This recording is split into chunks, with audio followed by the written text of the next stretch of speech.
Did you know that Latin America could be the next frontier for transformative biotech startups?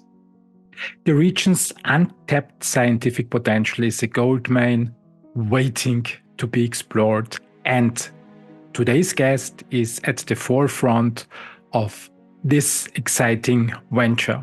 The vision is that we need to transform the way on how we produce, and we know that science holds a lot of solutions to that process. We're really gonna need to create like at least 200 companies, and this is gonna happen in the next 6 or 7 years. We really ambition to really bring a new way of creating scientific startups and creating this process of transforming science into impact in Latin America. Matias Peire is a visionary leader and the founder of GreedX, an innovative venture capital fund dedicated to transforming scientific ideas into groundbreaking startups in Latin America. With a focus on biotech and deep tech, GreedX is bridging the gap between science and business, turning Latin America into a hub of scientific entrepreneurship. In this episode, we dive into 5 crucial areas that are reshaping the landscape of biotech startups and investments in Latin America. The first one is the power of Latin American science. Uncover the untapped potential of scientific research in the region. The second one is building startups from scratch. Learn how GreedX is creating a new generation of startups. The third one is the role of venture capital. Explore the unique challenges and opportunities in Latin American venture capital. The fourth one is connecting to global markets. Understand the importance of linking Latin American innovation with worldwide investors. And the fifth one, the future of biotech in Latin America. Gain insights into the long-term vision for the region's biotech ecosystem. If you're a CEO or investor looking to tap into the Latin American biotech scene, this episode is a must listen. Don't forget to subscribe, comment, and share this podcast. Your engagement is crucial in helping me provide valuable content like this for free. Make sure to watch the entire episode to fully grasp the exciting opportunities that Matias Peire and GreedX are creating in Latin America. And now enjoy the show. It's amazing. The last night was like a wonderful night. Today is like a total balance temperature. This like have a blue sky, so it's wonderful weather. And temperature-wise, how is it? With the temperature, is it warm like summer or No. I think like spring. I don't know how to translate it into Fahrenheit, but it's something between 15 and 20. Yes. 20, yeah, I'm in Austria. I'm in Austria, Europe, so we have Celsius. I'm more familiar with the Celsius scale, not Fahrenheit scale. Okay. So you're part of the regional world. What brought you to Washington, D.C.? I was invited by the IDB to a panel about climate change and investments in with venture capital approaches in climate change or in climate in general. And we also have the IDB as an LPs in our fund. So I took the time also to connect with all the team here in Washington. It was my first time here in DC, so it was a good moment to connect with people from these like multilateral organisms that are close of what we are talking about in terms of development, in terms of investments, and that kind of stuff. That sounds great. But your fund is located in Argentina. Can you tell me more about your organization? Yes.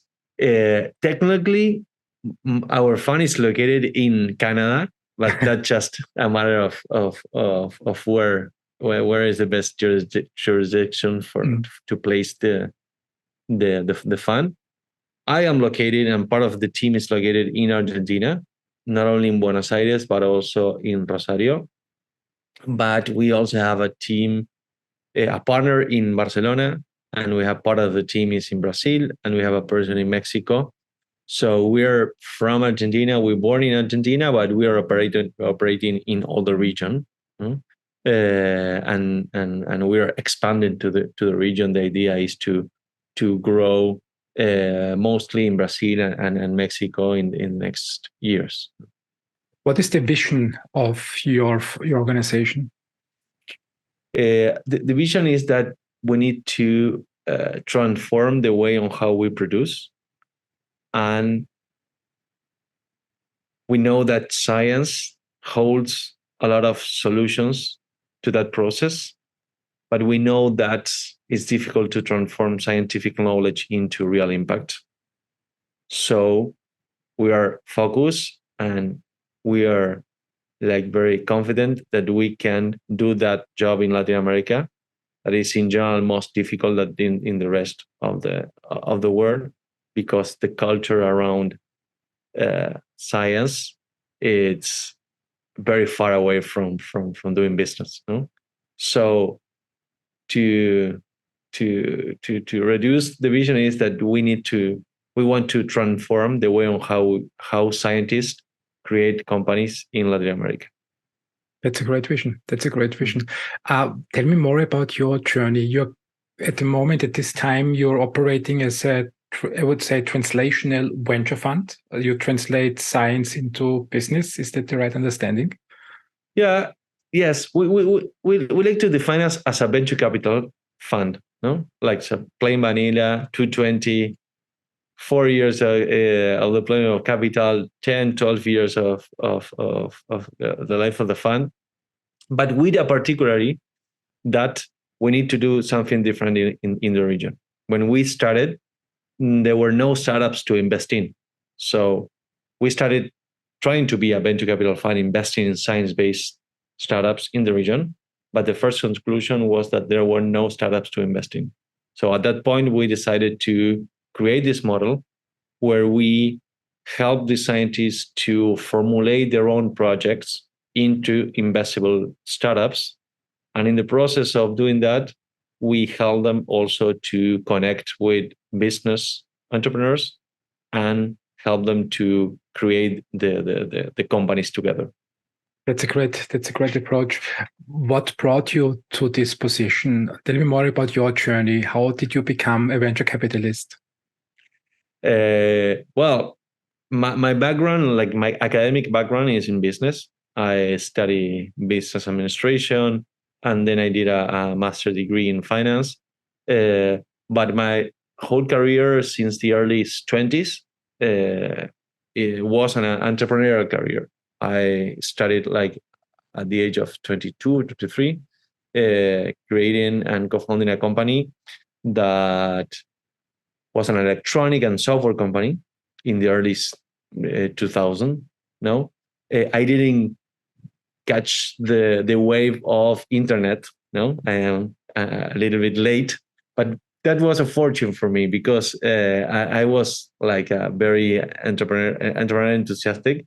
So I was sure that I was become an entrepreneur, but I didn't get the wave of the .com. No, so that's puts me in a situation to start a company by a matter of serendipity, or you name it, why, that was developing technology, not using technology, but developing technology. That's not the most common companies coming out from Argentina and from the region. No, in general, when you talk about technology, when you talk about startups or venture capital, or you are talking about companies using technologies to develop some business.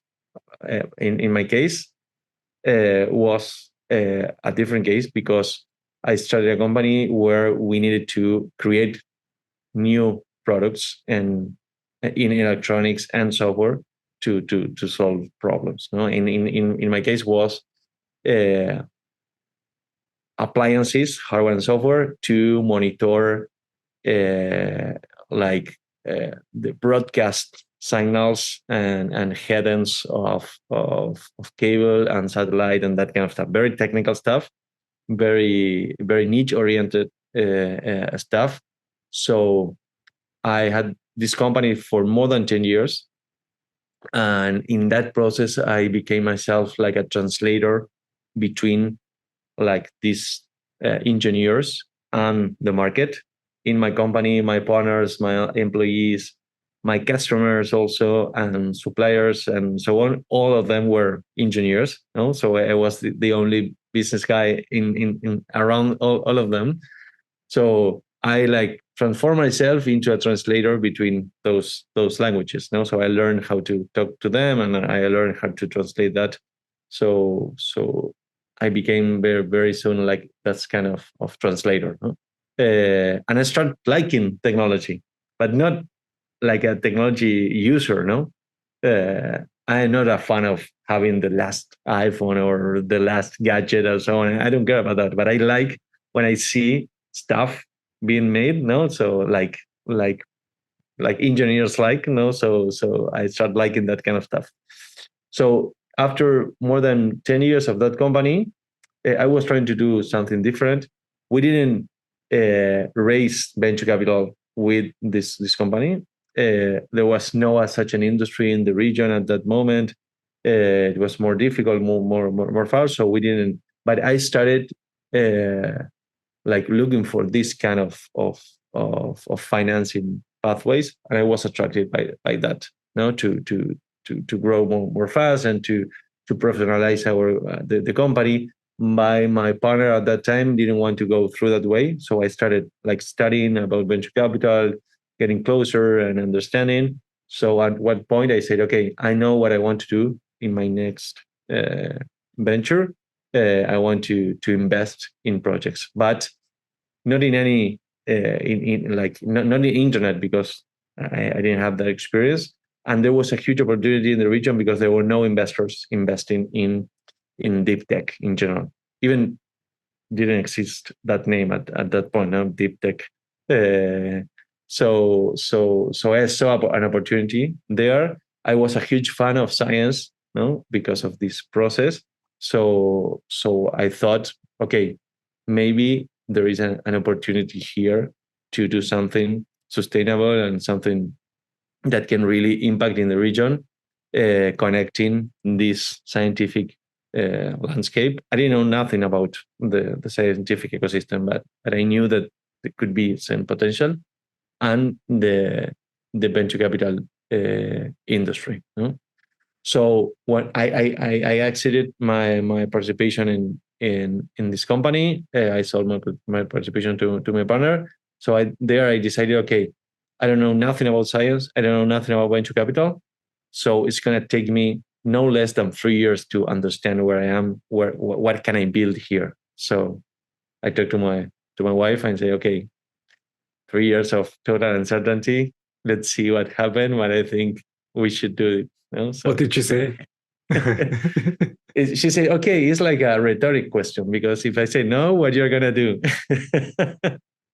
Yes, he says no. She gave me a great support, not only because of going with me, but also for trusting me that there was a way to go here, and I was capable to find a way to really build something.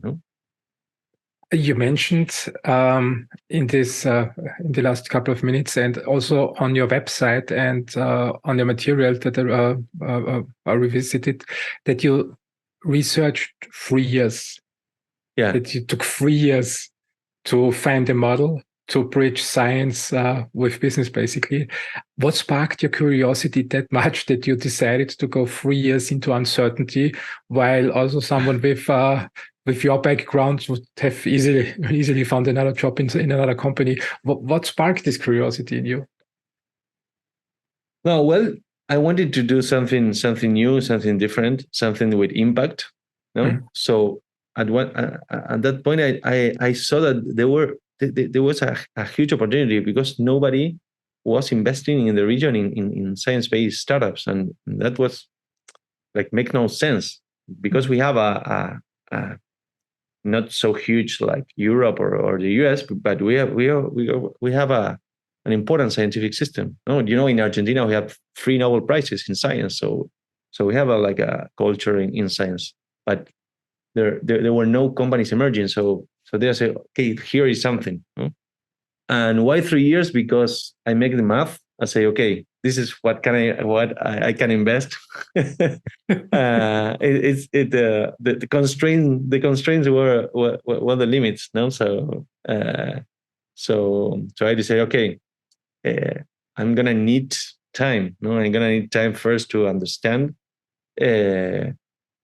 how this business works and how this business can be applied in this specific sector.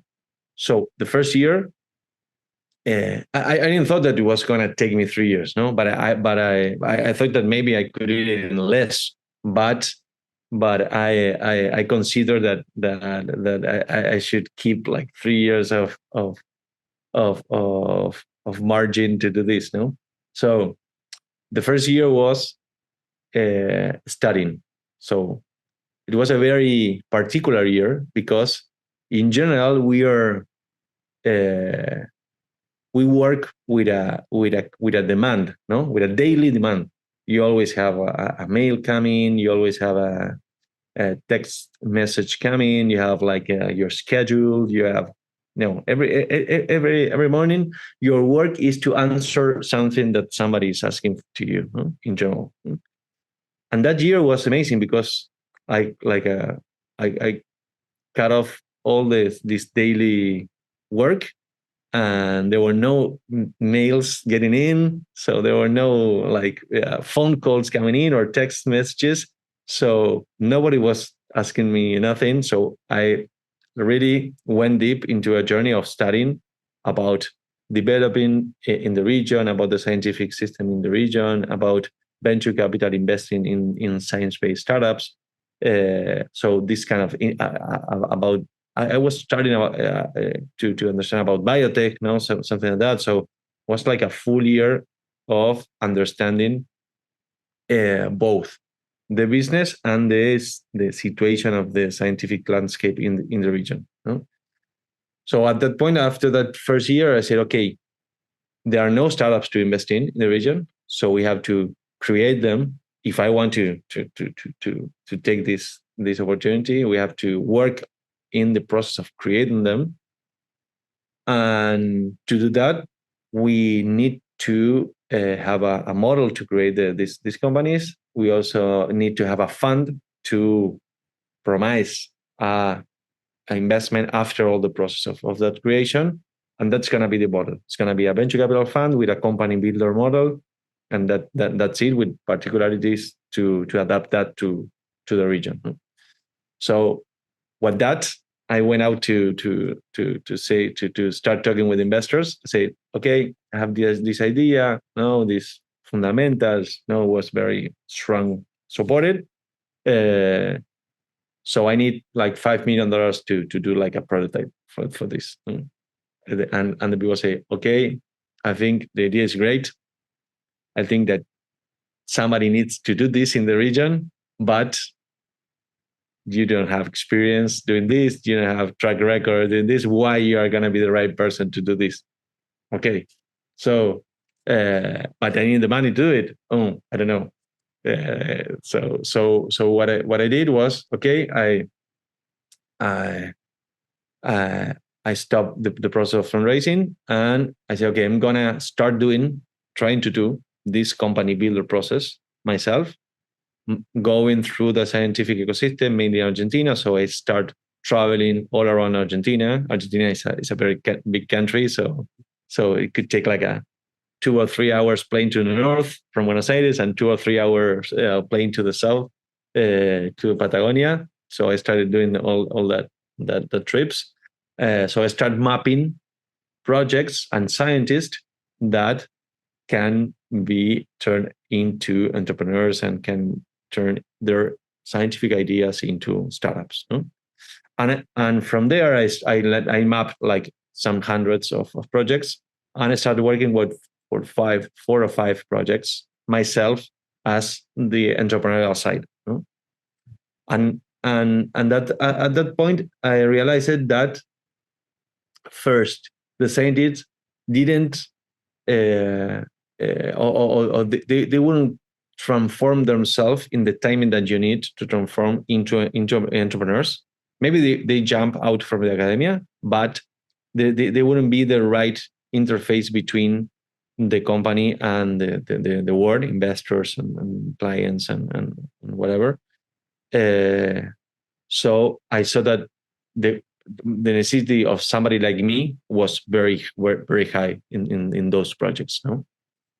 But I also realized that I wanted to create many of these companies. So at that point I said, okay, to this model, we need to add something. It's not only about helping them, but also trying to build the founding teams with like candidates, business profiles like me that wants to join like in a full life project into these science-based startups. And they are not afraid of understanding science. They're not afraid of becoming this kind of like nerd trying to, or wannabe nerd, no? So in the opposite way, no? Like a business guy or an entrepreneur trying to become a nerd, understanding the science. And so at that time I add that to the model. So we need to connect scientists with entrepreneurs because it's need to be done.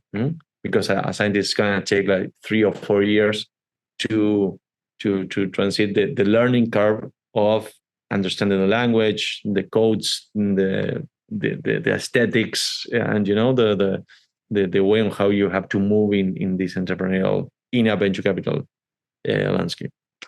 So that's what's the second year. So having like 4 or 5 projects, and I also started working with some entrepreneurs, trying to convince them that here was a huge opportunity. And in 2016, I came back to investors, but there I took a decision that say, okay, I think this is not yet so clear. So instead of asking for a fund of $5 million to do this prototype, I'm going to ask a fund of $1 million to do this prototype. So in 2016, I started a conversation with Hugo Sigman, that is a very important businessman in Argentina, but he has companies all around the world. He's based in Spain, mainly in the pharmaceutical industry, but doing a lot of businesses. So I present him the idea like in the middle of 2016, and he told me, okay, I'm okay, I like this. I'm gonna present you another investor, so we can join that first $1 million to start this process. So in 2017, after all the paperwork and so on, we launched this first fund, like a pre-prototype that was too less money to have management fees and so on. So we had something, but too less, and to build a team. But at that point, I joined. I joined a scientist joined the team, Maria, that is today is a partner at GridX. I needed a scientist in the team to help me to do all this process of understanding this science.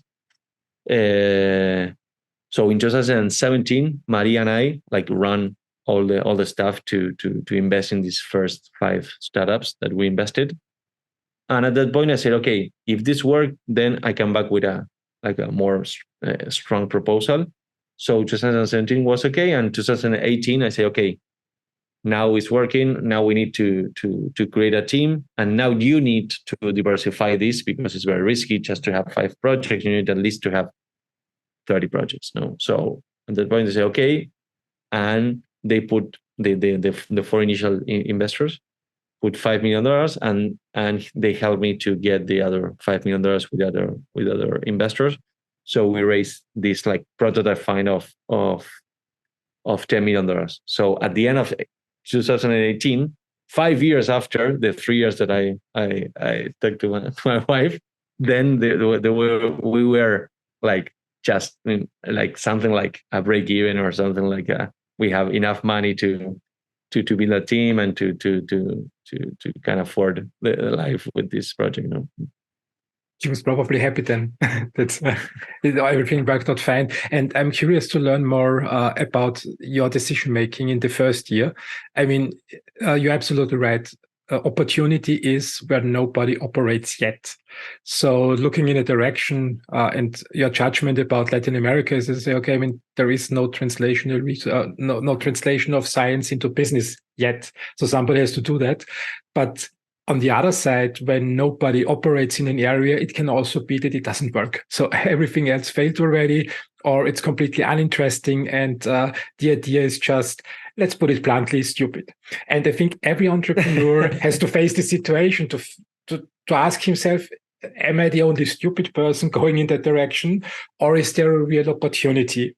And what I'm curious to hear from you and learn from your thinking is how have you managed this process in the first year to reassess the situation and say, okay, is it worth continuing or should I pull out? What was your thinking back then? No.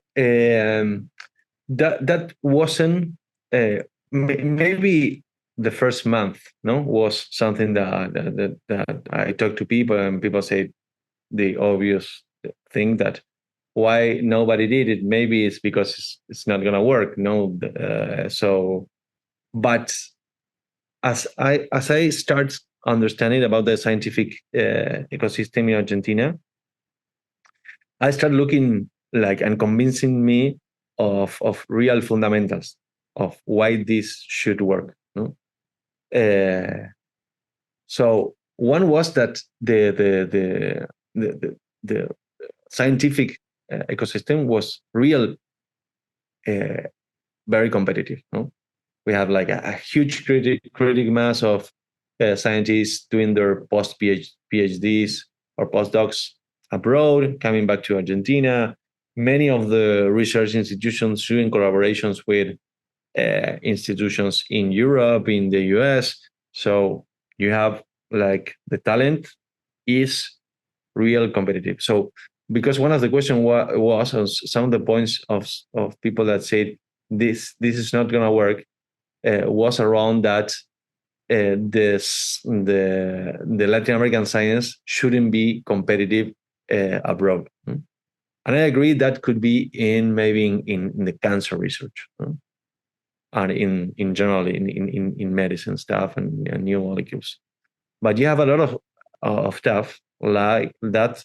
You have a very niche oriented things that you have a maybe Brazilian, Mexican, Argentinian research in a very small conversation of maybe 10, 20, 50 scientists around the world. So they're in a top-notch position discussing that science, and that gave me the confidence that the raw material talent, scientific talent, was gonna be competitive. So I was really convinced about that. I didn't have really doubts about never. And I now totally convinced that is true. And the other part was that I believe myself I can do something that maybe the others couldn't do. That was becoming this translator, and also that I was a business guy, also worry about things that is sometimes not directly related to profit or only profit or just win money and so on. So I consider myself somebody that can really talk in a different way with the scientists. That was something that I believe, I don't know why, but that's okay. So people is telling me that this is not gonna work because of two, and I see two things. That why it's gonna work, and why we can do something different that was doing in the past. One was that there was no truth that the scientists shouldn't be competitive. That was a fact. no?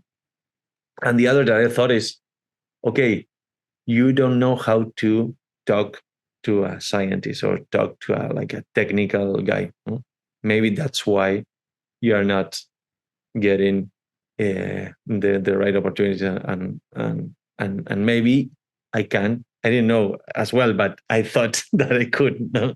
So in those two things, I like build the security to and the confidence to face this uncertainty. No?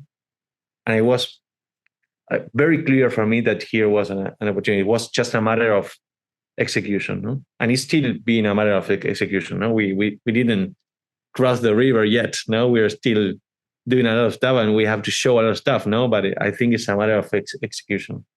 Just about that. Yeah, I totally agree. I mean, it's biotech, generally speaking, is a nice space, and the majority of my audience of the podcast is also from the biotech space, but more Europe and the United States. And I'm very happy to have you on the show, shining more light on Latin America, especially on Argentina, beautiful country. And the challenge is, I mean, we operate in a similar field, and the challenges I faced in Europe in these early stages is, in my opinion, for me, quite simple. On one hand, venture capitalists usually enjoy having a built team already executing, de-risked with, when we talk about cancer research, ideally with something late preclinics, a clinical candidate, hope maybe, and then they are happy to invest. The spin-outs from universities are nothing like that. As you said, it's usually a scientist, and then you have to negotiate a deal with the university, which can also be tricky. It's the second problem. On one hand, venture capital is very late. There is a gap in between in funding. Then you have these tech transfer offices that have different ideas. And they would like to explore and hear your opinion on this tech transfer phase. In Europe, I saw many different terms, demand from tech transfer, from 90% equity in the company down to like CERN in Europe does, 2% out licensing fee when the company creates revenues. So it's pretty much very late. What's your opinion on this tech transfer? Which model do you favor in your work? I think it also depends a lot on the maturity of the tech transfer offices, no? So when you have a very mature tech transfer office, you can deal with more margins, no? But I think the starting point for a conversation should be that the technical project is different than the creation of a company project. No? There are like different projects. No? One project is to create some technology. Somebody have the knowledge to create that, and the compensation for that kind of project is related to what you can sell of that technology. So the project of creating a company is a live project that the compensation of that project is to have equity that have a valuation, a growing valuation of, and you can have these opportunities to capture value in this process of growing valuation of this company. So I think the starting point is to clarify that, no? What you are giving to the scientific or the technical project, or what you are giving to the project to create a company. That is very different. No? So in that way, I think that scientists should jump out from the institutions, have to become entrepreneurs, have to have ownership in the companies, have to change the live project into creating a company. And from that platform, they have to license the technology from the universities that really owns that technology. And if this technology is successful, I think that the company have to pay royalties for that for that technologies. And is it an easy process to negotiate in Latin America, or are there also some challenges? And how much time does it take? No, it's it's we are just starting on this, no, because as in a historical perspective, Latin America never have like a real professional process of connecting the scientific landscape with the private sector. Why? Because multinational companies doesn't do R&D in the region, and companies with national capitals, they didn't do it as well, because as they can be followers of the trends of the world, they don't need sometimes to do R&D. So for scientists, historically, they were always disconnected to the private sector, no? In general. Of course, there are exceptions, no? But in general, the culture is that you have today in the region 300,000 researchers, and if you have to find success cases of how to translate that into business, we have like a few cases, no. So there's not like a tradition, no, in that. So it's really starting, and you have in that process of starting, sometimes maybe it's that they don't care about, no, in general. You have the tech transfer offices, more like a matter of formality, and so on. They try to do something, but in general, the scientific system, they don't care about, no, they are not, because it's not their role, it's not their mission. But as this is growing and this is happening, because this is starting and speeding up, the first reaction of the scientific institutions is more like defending, strategy. Say, okay, we didn't care about this, and now this is happening, and why somebody from outside is coming and taking value of what we created. So there we are trying to explain, okay, if you have like a huge and potent library of IP, we are going to be very interested in that. In general, they don't. What they have is like the scientists and the knowledge and the capabilities from the scientists that can build the IP, but they don't have like a potent library of IP, knowing who could care about that kind of IPs. They don't have that. No, there's no like a huge library of IP in the region. No?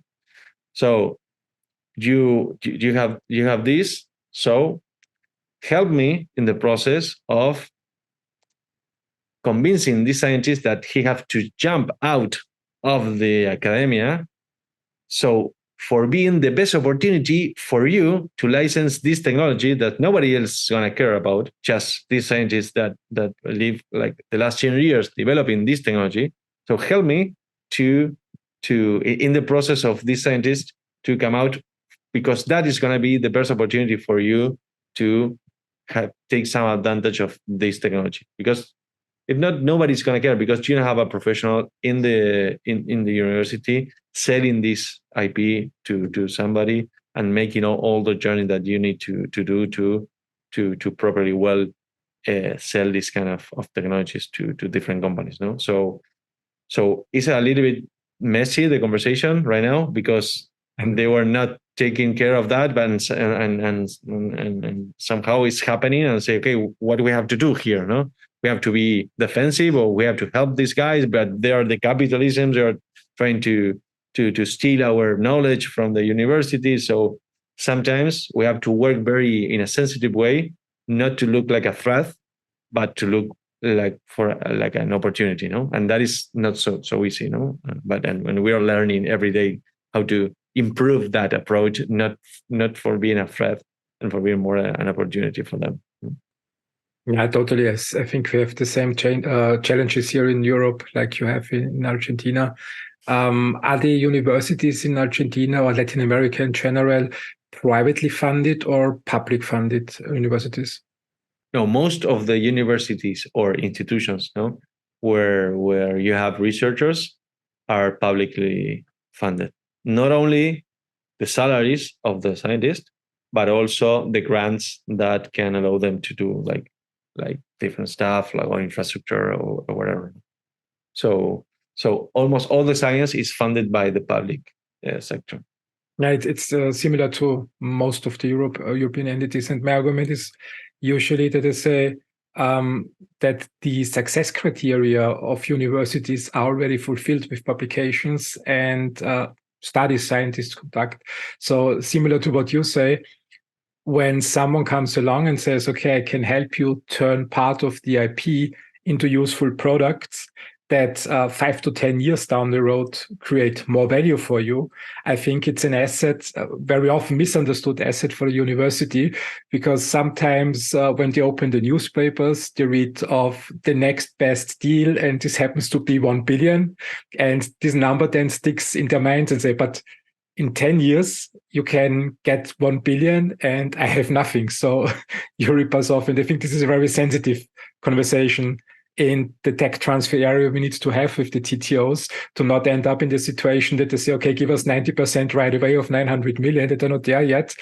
And go more towards the way they say, look, I mean, the faster you spin it out of universities, the better it is for you, because time is of the essence here. Totally.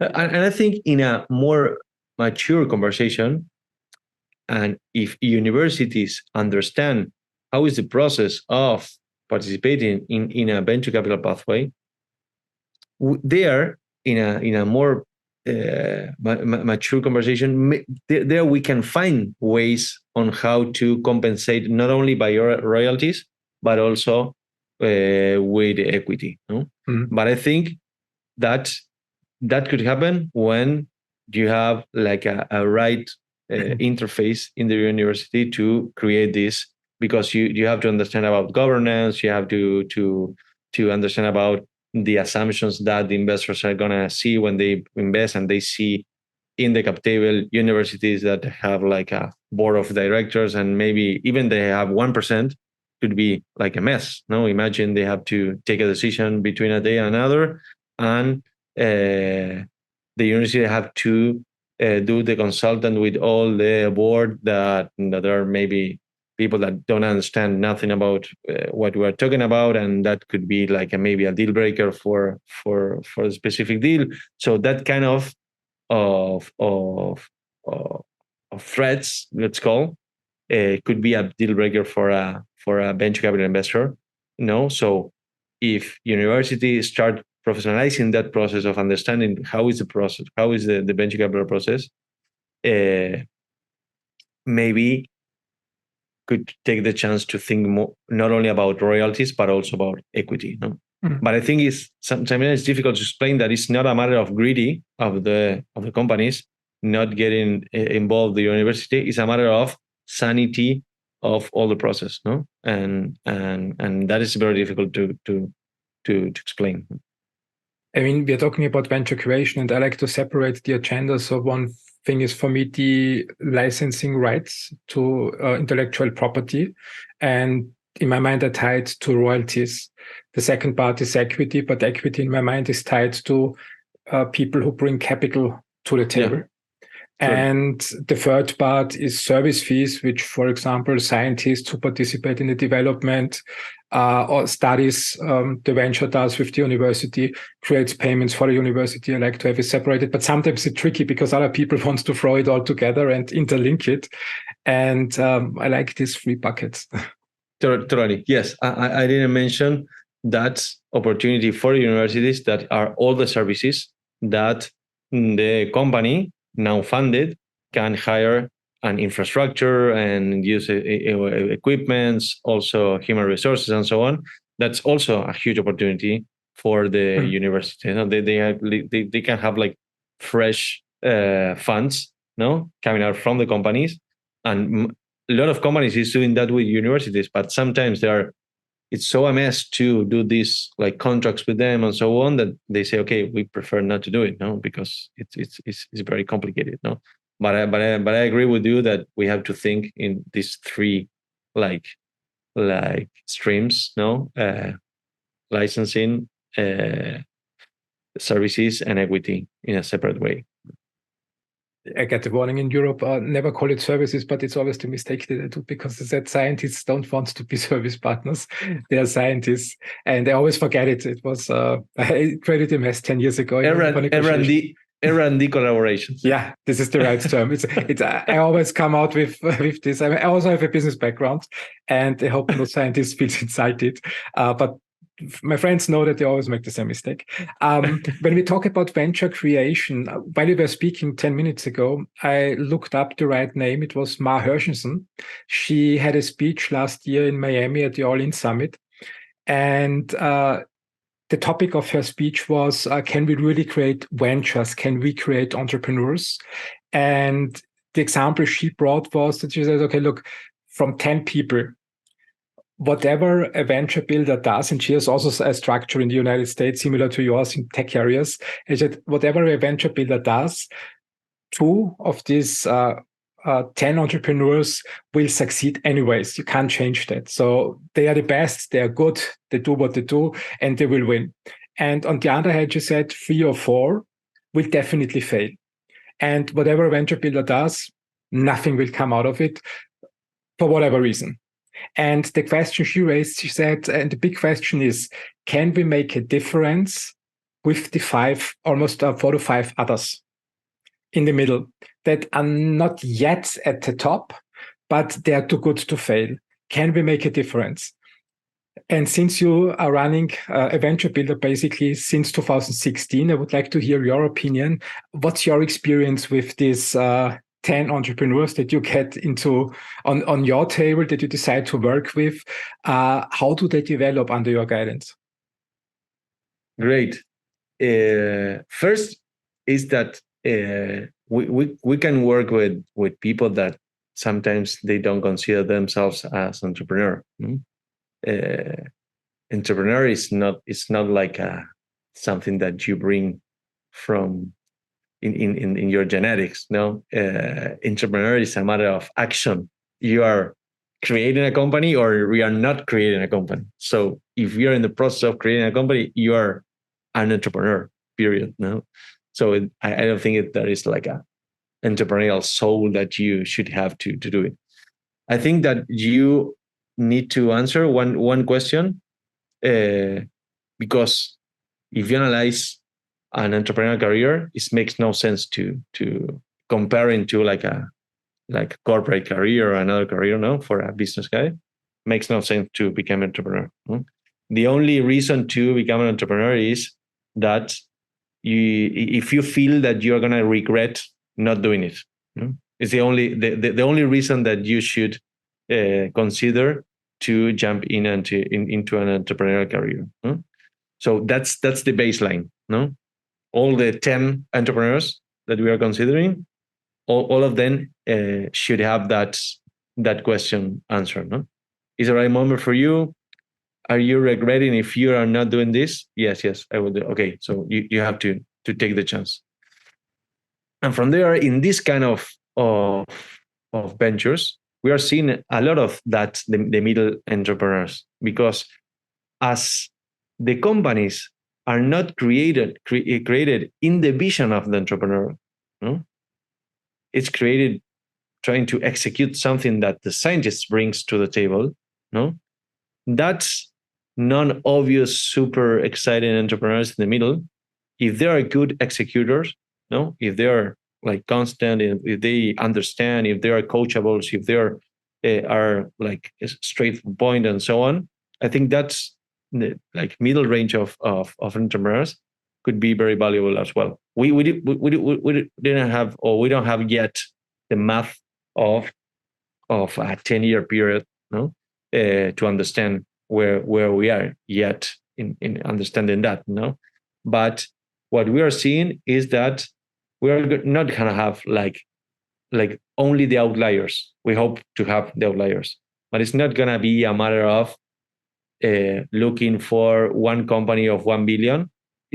We think in this kind of companies, it's gonna be like having like more 10 companies of 100 millions rather than an outlier of 1 billion. And in that math, maybe you're gonna find like entrepreneurs that are not going to be like the top tier entrepreneurs, but if they have discipline, they have open to understand and to be helped by investors and all the environment that they build, I think that they can success as well because of the project that they are dealing with. No, because the science could be so powerful that if you are good managing, maybe they don't need to be like the outlier entrepreneur.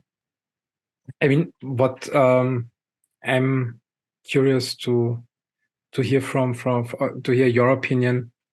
The translation from science into business is very tricky because, as you mentioned before, on one hand, you have scientists who are proficient in their art, and usually when scientists found a company, they have something in the working that a handful of people understand in the world. They are specialists.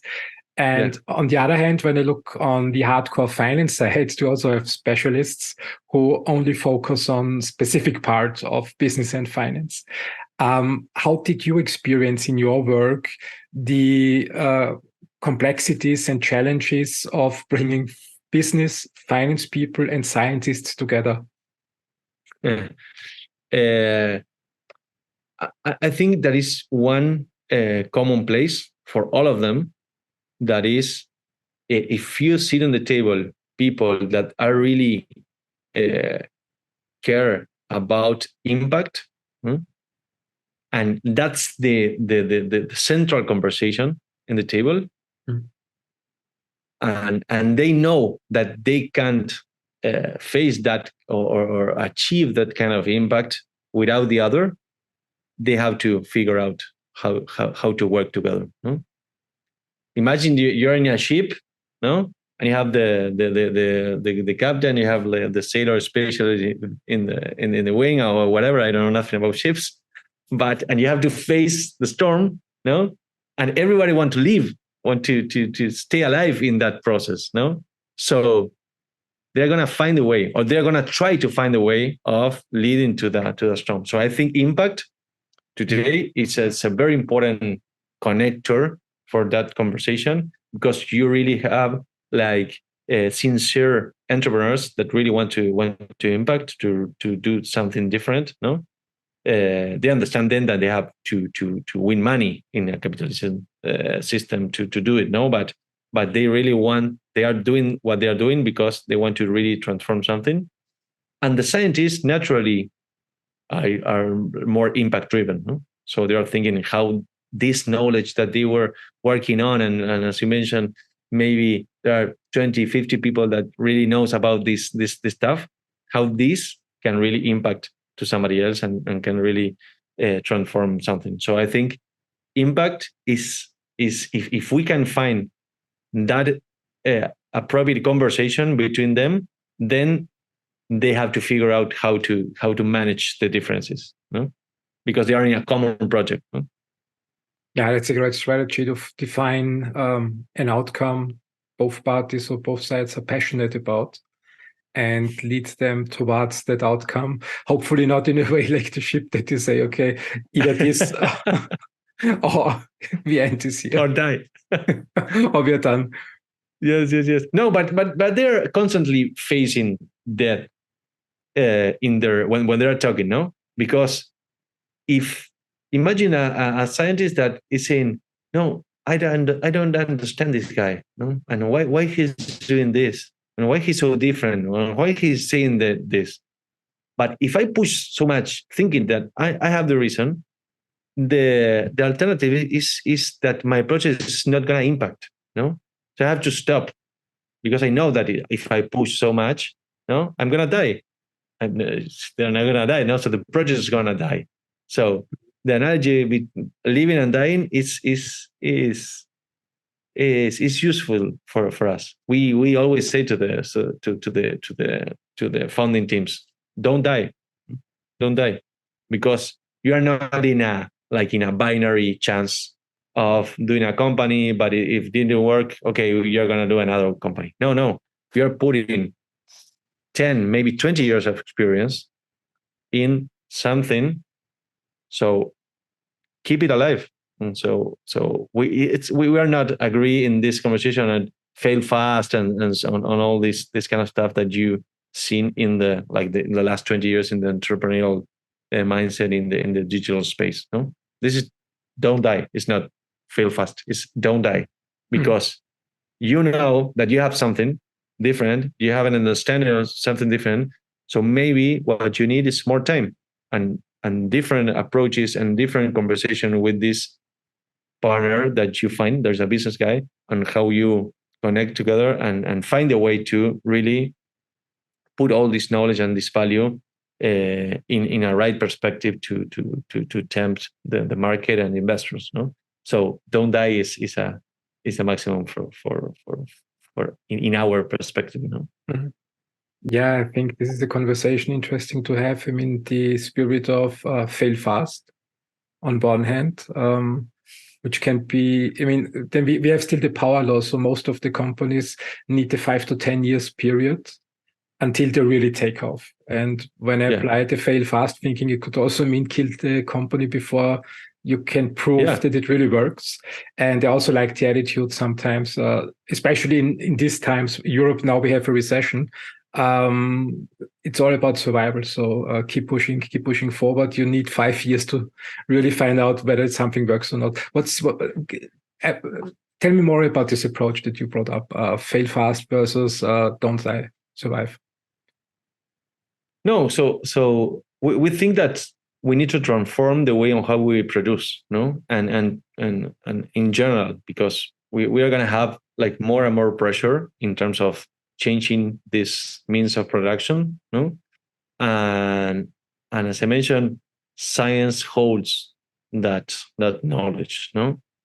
So if you are like an expert in a very specific stuff that really with fundamentals supporting you can really bring something to the conversation of changing the way on how you produce in some stuff, no, I think it's your responsibility to find a way on how to do this, no, and sometimes it's not to just take a chance of becoming an entrepreneur, and if you don't raise your first couple of $1 million, okay, let's go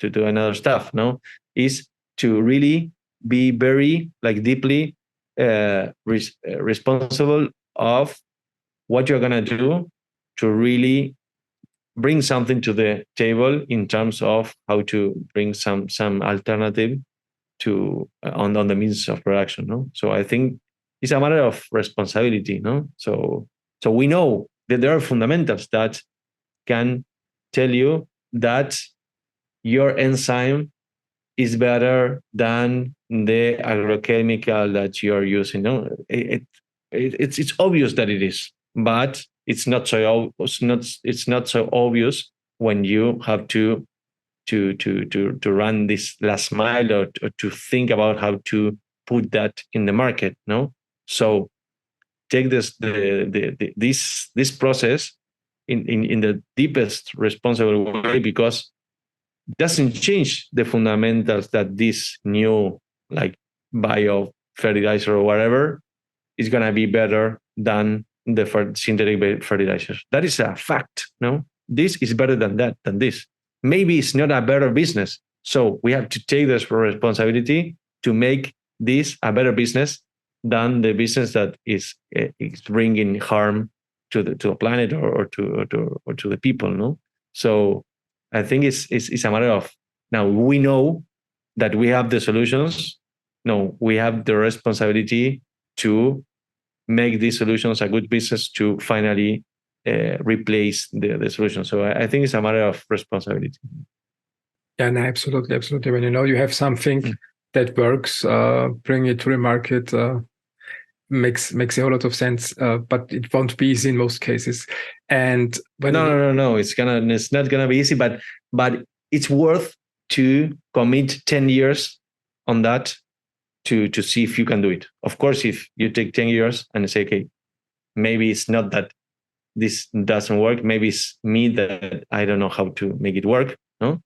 But I think it's worth to take 10 years thinking about how to do it. I think this is one of the key points of entrepreneurship that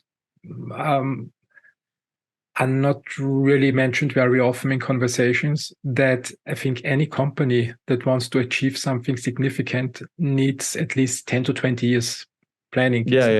It's not 2 years, 3 years or 4 years. It's a minimum of 10 years. And totally. You mentioned tech digital space before. I mean, also when I look on the influencers, totally. These new business models, Joe Rogan, for example, one of the famous podcasters from the United States, he started back in 2006, 7, 8. And in 2020, he did a deal with Spotify. So also in the digital space, it takes 10, 15 years to achieve something. Totally. Yes. Because to build stuff takes a lot of time. No? So we say this: if you took the decision that you will regret not to do this, then you have to think that it's going to take at least 10 years to see if this can work. No, and it's a trap. Maybe it's a trap because maybe you're going to spend the first 3 years and say, okay, this looks like maybe it could work. Let's take another 3 years. Okay, looks like it's going to work, and let's take another 3 years. No, and after that 9 or 10 years again, no, this is not working. So maybe it's tricky because you can have like good signals in the process, but those good signals maybe are not the definitely scenario that gives you the certainties that this is going to work. No, so I totally agree that it's anything that you can build or you are aiming to build, it's going to take no less than 10 years to start seeing if it's going to work. Yeah, and entrepreneurs should have that in mind when they start a company. And I think this question that you bring up is key to success. Would you regret it? I think also Jeff Bezos said something similar in one of the interviews, that he says when he started Amazon, he asked himself, when I'm 80, will I regret not having tried it? And he also said the answer was yes. And I think this is the right motion to start a company then. And when I look at Europe, at scientific companies, we have one significant challenge. And this challenge is, after starting a company, we get public funds here in Europe, plenty of, and this works fine when the idea is good and when the founders are passionate and show the will to go minimum of 10 years. But after Series and when they're lucky, yeah, because you need luck a lot. No, sorry, but you were... No, interrupt me. Go ahead. What role does serendipity play, in your opinion, in entrepreneurship? No, I think it's a balance of three things. No, capabilities, effort, and serendipity or lucky. No? So it's those three. I totally agree. And luck we can't manipulate. I mean, sometimes it works, sometimes not. But we can go to the right places. And this brings me to the next question. When scientists found a company, usually after Series A, they have a problem that we don't have sufficient venture capital here in Europe. So what they need to do is moving towards the United States or UAE or Southeast Asia. How is the situation in Latin America? What's your strategy when your companies move forward? You're confident they can be big winners. Can you finance them in Latin America? Or do you also need to look towards other places? No, we need to do that much more sooner, no? Because there are almost no investors in the region investing in early stages in these kind of projects. So we are one of the few investors in the region, but we only do this company builder process. Then we can do follow-on investments, but we need like lead investors in our investments. So what we do is we try to connect this startup as soon as possible with US investors mainly, because the pathway is going to be there. No? So they need to start the process as soon as possible there, because they don't have like seed round. If they need to raise after our investment like between $1 or $2 or $3 million, there are no investors in the region to invest that kind of amount. Maybe you can have some exceptions, but there's not an ecosystem of investors. So we need to connect them to the US as soon as possible. And that was one of the points that people tell me at the beginning, why this scientist is going to be competitive. And that's one of the things that we think that we achieved. No, we didn't cross the river, as I mentioned, in terms of the whole business, and we didn't have a full cycle of 10 years, of the fund. But we really can say that we achieve is that we are successfully putting startups from Latin America in the venture capital landscape, the worldwide venture capital landscape. And we already invested in 66 companies, and almost a half of them already raised funds from other investors in abroad. So they are coming out from here and they are going to the US and they are competing. It's more difficult for a Latin American startup to raise funds in the US, but it's happening. It's happening. You said 16 companies. You have 66. 66. 66 companies. 66. Wow. 66 in the portfolio, and almost half of those already raised funds, and almost 15 already raised seed and Series A. Oh, congratulations! This is a huge success. Yeah. Yes. It's still we have a long way to go now to pay back the funds to our investors. We had one exit. One of the companies was acquired in 2020.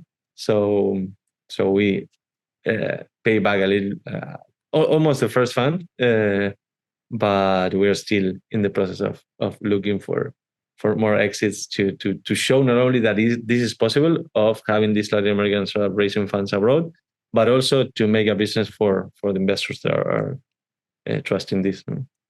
There seems to be still a big opportunity for investors in Latin America. Where do you see the ecosystem heading towards in the next 10 years? Well, I think it's yet difficult for the LPs, the limited partners in Latin America. In general, are family offices and individuals. No, we don't have many institutional investors. We also have the IDB, the Inter-American Development Bank. That is maybe the biggest institutional investor for VC in the region. But beside that, and maybe IFC or other developing multilateral developing banks, you don't have money, institutional money for venture capital industry, and less to science-based startups, or deep tech startups. So what we are seeing that is difficult, because in this specific space, deep tech, or biotech, non-pharmaceutical biotech is our niche, is difficult because the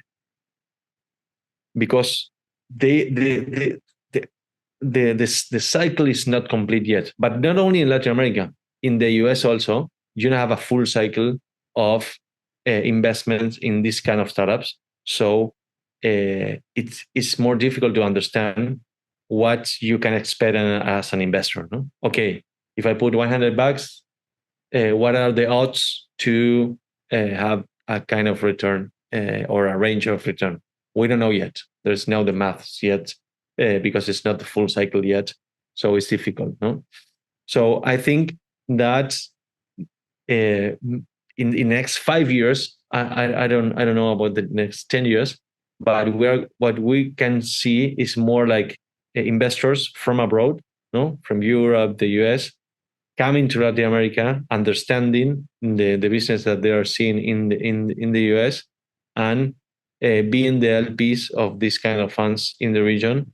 But I'm not seeing local investors to a growing process of local investors investing in this kind of funds. No, I think it's going to be much more difficult. Maybe in a matter more of a philanthropic approach, or in a matter of a more enthusiastic businessman that likes this. No, rather than like a strategy of diversification of some part of or portfolio management of their own fortunes. No, so I see maybe in the next 5 years, as this is happening, and we are showing like some results.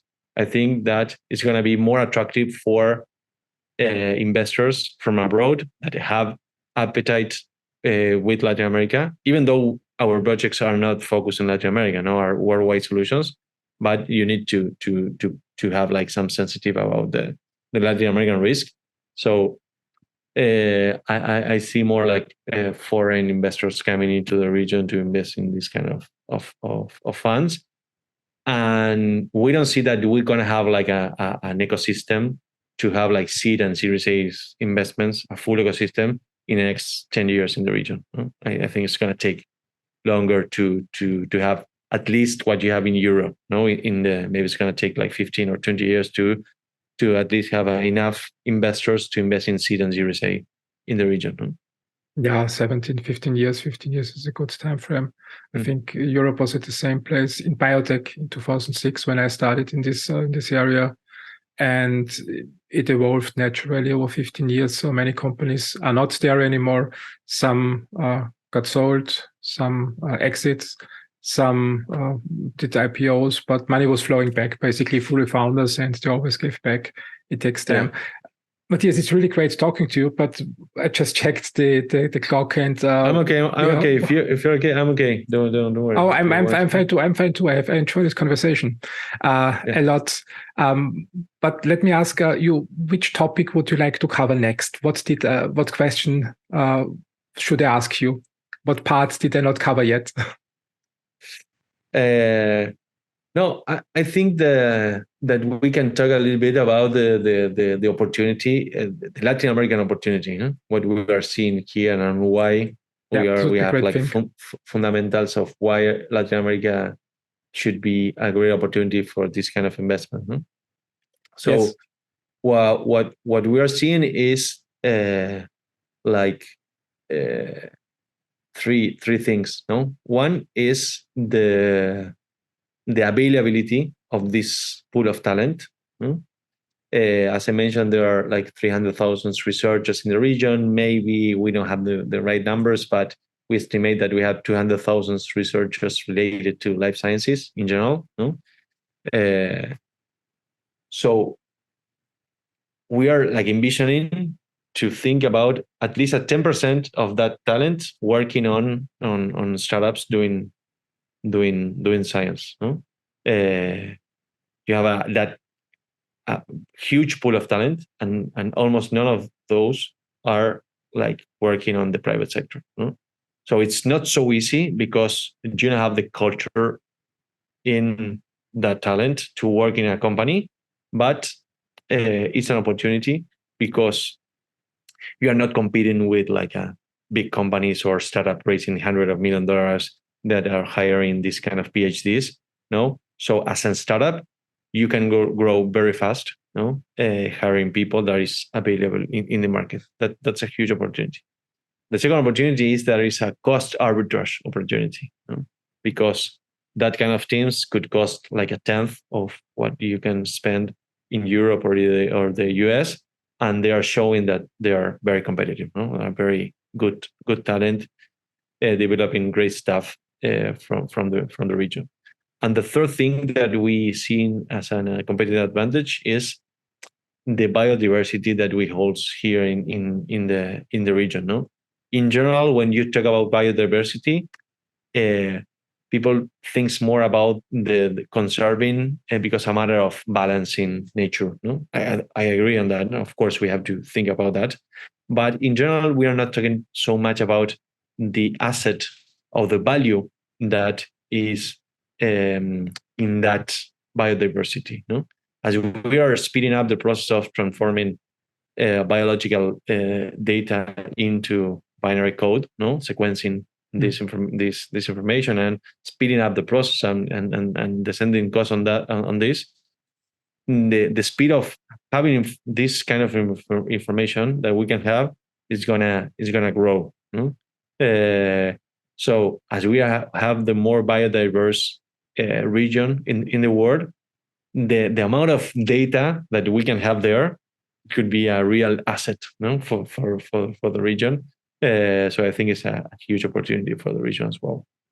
And it makes the region unique. I mean, if I think there is nothing comparable in the world when it comes to biodiversity and accessing the information of nature to produce. I mean, you said you're more focused on biotech except pharma. But when I think about drug development, maybe there's also a niche there because biodiversity means there are a lot of potential drug candidates hidden in nature still. How do you see that opportunity for pharmaceutical investors? No, I think for entrepreneurs coming out from the region, it's more a matter of platforms that they can develop to do these discovery processes rather than all the process of put a new molecule in the market. No, I think it's much more difficult for startups coming out from Latin America to compete in that arena.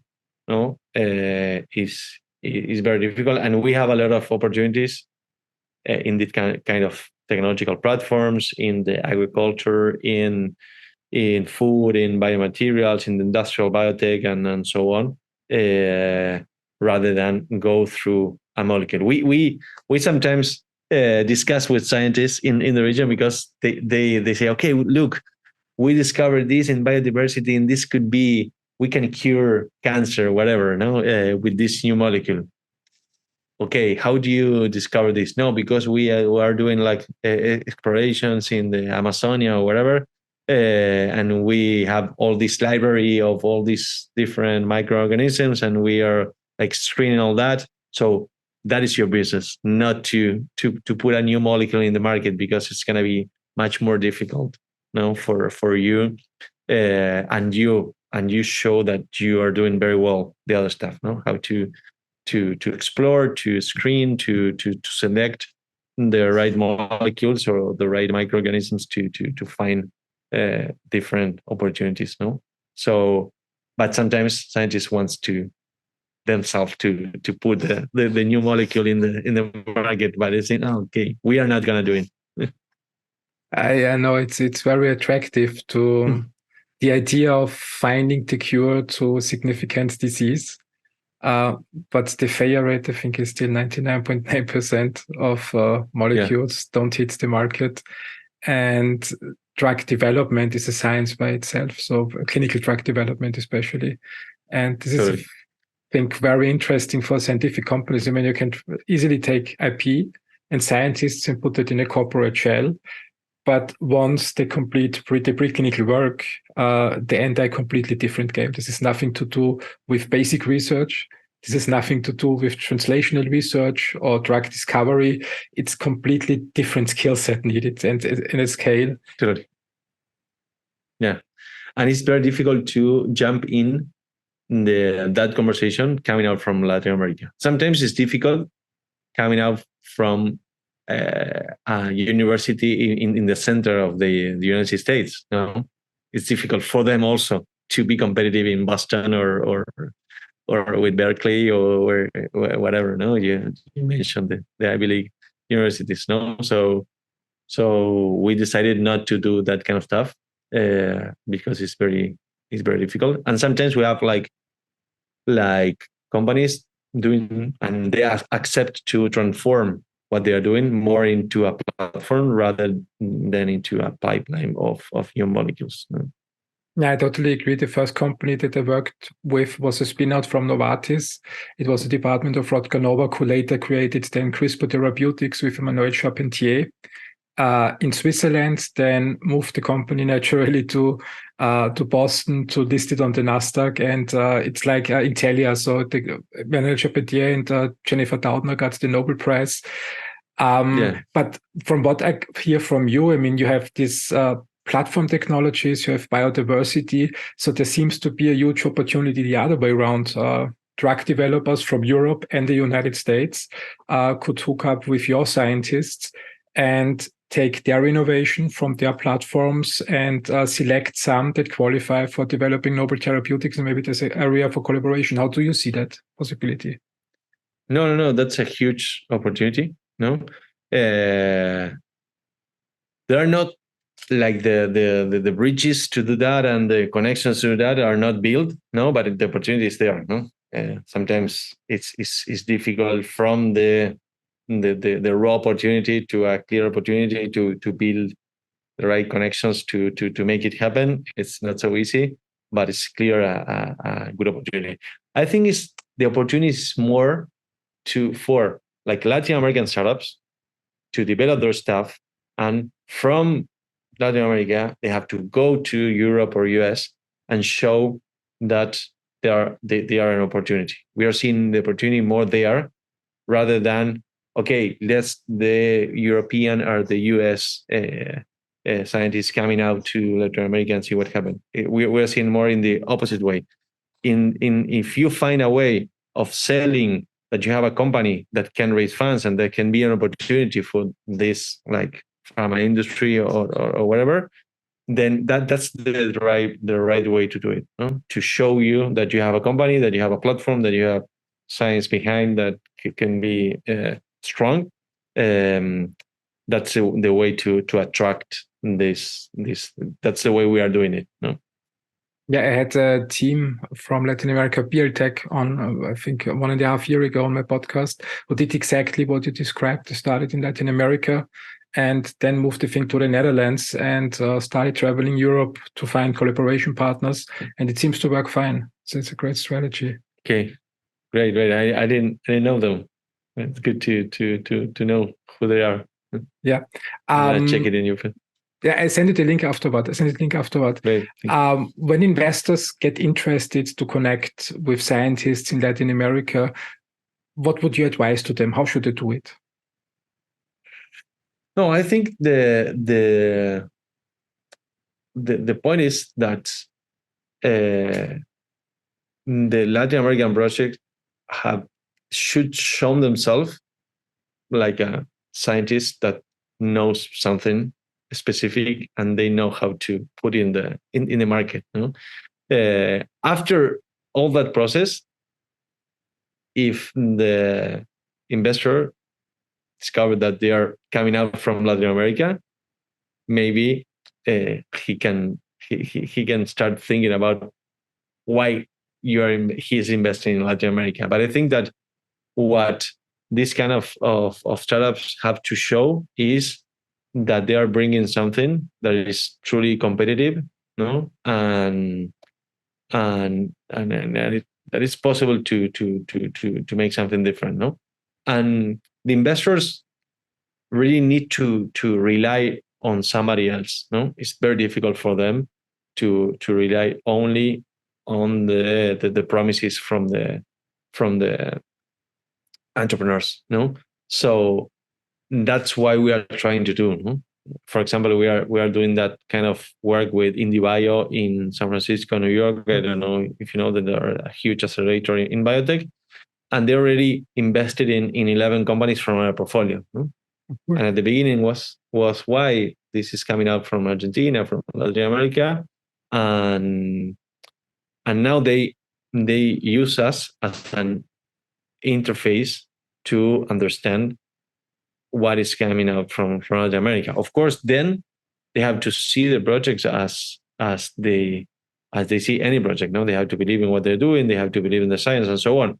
But you need to put it in equal conditions to any other university that they know and they rely on, no, to start the conversation. So I think that we are trying to do that. No, so okay, as you know that they are coming out from GridX.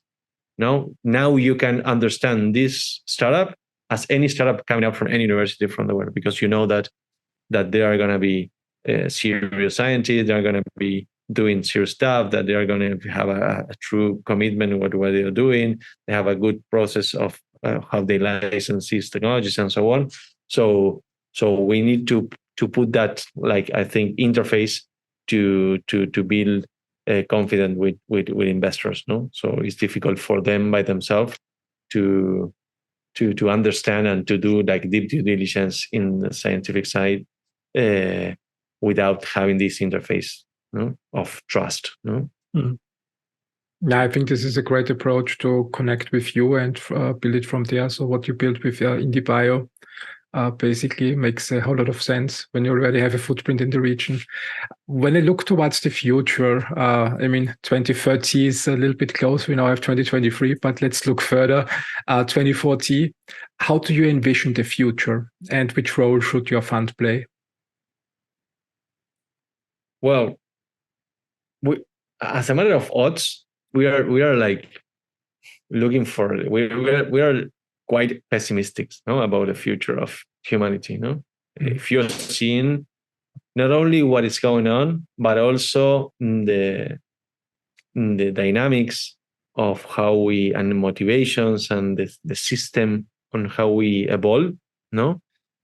If you extrapolate that, no, to the future, the odds are not in our favor, no. So the future, it's looked to be complicated because of the climate crisis, because of the inequalities, because of the instability that it's going to bring both. No, we're going to see more war, we're going to see more instability, more tensions, a lot of things that is difficult that stop. No, we have to be like clear on that. No, so the future is not so optimistic, but that's give us like more reasons to do what we do, no? Because we have to keep pushing, we have to keep bringing new companies that can really, from design, bring something different to the table. Of course, as we are keeping using this capitalist model, we need to understand how it works, and we need to show profitability. We need to show value to the investors. But by design, we need to design stuff from scratch that have a clear correlation between profits and positive impact. No, so and we don't know how it's going to happen that, but we have an ally on that. In the past, any technology that really changed, no, and had an exponential growth. No, we don't know which technologies can transform the way on how we produce, but we know that when those appears, they're gonna grow exponentially, no? Because it's happened in the past, as we in this capitalist system, it's gonna happen. So we have to keep pushing to bring like new solutions to the table to see which is gonna finally get this exponential growing, or how many it's gonna be. Maybe many technologies, not only one technology, you know. So that's an ally on the behavior of humanity, that when really understand something and really perceive the value on something, the growth is exponentially. No, so we know it's going to happen, but we don't know when. No, so and we don't know. Maybe we are in an exponential curve, but we are not seeing yet the more how do you say this the slope more high, no? The upwards traction. Yeah, that's true. Can you really plan success? Sometimes there's a risk, serendipity. And when you look at the technology, do you think venture capitalists can see which one are the winners, or is it just a matter of diversification? Did they say, okay, I know one of these 10 companies will succeed, but I cannot tell which? How do you see that? No. I think it's impossible to know who is going to be the winner. It's impossible. You can have like baselines that okay, I don't know. I know that if they don't have this, I'm sure they are not going to be winners. No, but I should have a lot of baselines. No, should have at least all this to think that maybe from all this we can find a winner. No, so I think that's the work to done, and I think the challenge is how you can put in that conversation the right ones that have everything that you need to have to become a winner. And then becoming a winner is a different game, no? But upfront, okay, this guy or this team have everything that you need to have to be a winner. I can be sure they're gonna be a winner, but they have all that you need to have. I think that's the most challenging thing to as an investor, as a venture capitalist, and it's a battle between the mandate to deploy the capital and the mandate to choose, to that kind of profiles that assure you that at least you have the minimum to success. No? And let's talk about the qualities needed. I mean, I'm now close to 50, so I was a student in the 90s. And when I look now on the public market, I think the obvious Apple, Microsoft, Nvidia in the United States, S&P 500 and Nasdaq. I mean, now everybody knows, these are the big winners. When I look back to the 90s, or Amazon or Google was not really there yet. Amazon, I watched an interview of Jeff Bezos titled "The Nerd of the Amazon." It didn't look like a winner, and a lot of people tried selling books over the internet back then. Apple was close to failing in 1997. They needed support from Microsoft, and Microsoft were the bad guys in that game. When we want to identify qualities in founders, where you confidently can say this looks more like winners, what qualities should investors look for, in your opinion? No, they have to be like learners, no? They have to have a builder mindset, no? And a builder mindset include patience, include openness, no? Include resilience, anti-fragility. We like more the anti-fragility rather than resilience. Includes like a deep commitment, no? Like I like the Taleb phrase is not like a skin in the game; it's like a soul in the game that you need to put. So you need flexibility, no? Because it's not going to work as you thought it was, no? So and you need also to be ambitious, no? To be ambitious about what you want to achieve, no? So I think it's a lot of stuff, only that, but we want to see all that in both in the entrepreneurial side and the scientific side. Both have to build their own entrepreneurial profile together, no? So I think it's more like that kind of personal stuff, no, and soft skills rather than anything else. Yeah, that's true. Especially soft skills, understanding to work together with diverse skill sets, where people usually tend to not really understand each other, but needs to trust one another. I think this is very important, what you mentioned. Totally. And find the balances to trust, but also to say the right words when you are not trusting the other. But it could, of course, could happen. You don't have to have like a blind trust in your partner. No, is sometimes you are seeing that it's not working, and you are not trusting what he's saying, and you have to be as assertive as you can to show why and why you are not trusting in this case, no, and to have open conversations and trying to not feel like you're having like personal conversations, no. So I think that kind of teams really find a way to success. Yeah, that's true. That's true. Let's come to the closing questions. What's the best piece of advice you've ever got during your career that you would like to share with other investors and entrepreneurs? I don't know, but once one investor told me that the right manager are all the time trying to create some conflict, no? Because when you're pushing boundaries, no?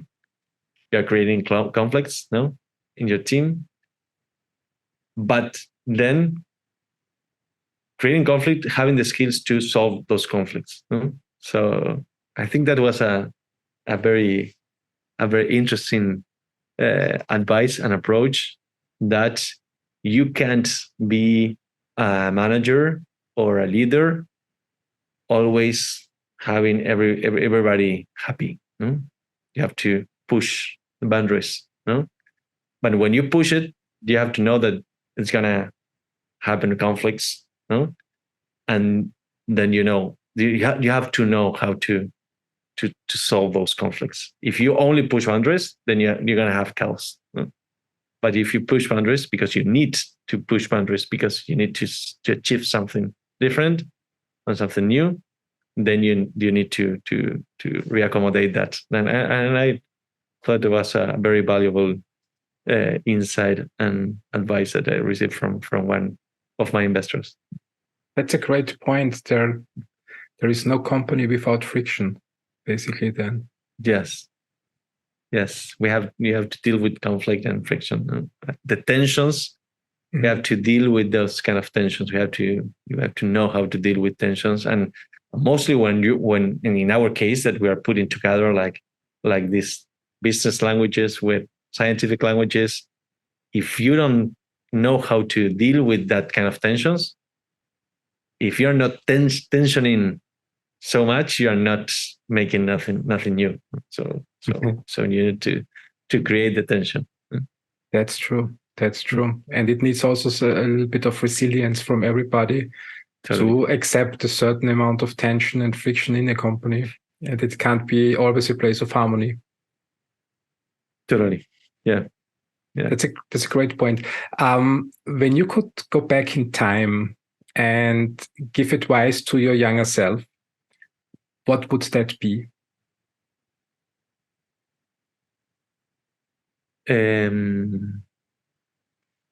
I think it could be keep pushing. It's okay. Follow what you're feeling and keep pushing. And it's gonna be okay. Whatever it is, it's gonna be okay. But keep pushing. Yes, keep walking. That's great advice. What's next in the coming 3 to 4 years? What's the big challenge that you would like to solve with Gridx, where you look for outside support?